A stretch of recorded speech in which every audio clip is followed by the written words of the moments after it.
மக்களே வணக்கம். வரலாற்று சிறப்புமிக்க மேற்கு தொடர்ச்சி மலையின் மிக அற்புதமான ஒரு ஆன்மீக இடம் வெள்ளையங்கிரி ஆண்டவர். மிக அற்புதமாக இந்த சூரிய உதயத்தை நீங்கள் பார்த்துட்ருக்கீங்க. சும்மா தகன்னு மின்றார் பாருங்க. இதுதான் முதல் முறை, நான் எத்தனை முறை, இது என்னுடைய 5வது முறை பயணம். இதான் முதல் முறை சன்ரைஸை இப்படி நின்று பார்க்குறேன். கடைசியாக நம்ம கன்னியாகுமரியில் பார்த்தது.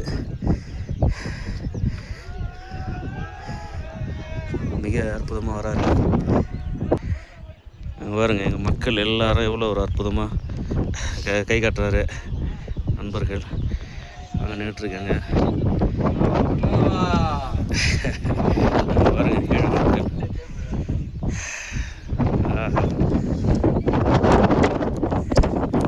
வெள்ளிக்கிழமை காலை பொழுது எங்கள் கண் முன்னாடி சூரியன் வராரு. பக்தர்கள் வந்து ஓம் நமச்சிவாய என்ற அந்த தாரக மந்திரத்தோடு இந்த வெள்ளிக்கிழமை தொடங்குறாங்க. சின்ன சூப்பரம் பாருங்கள்.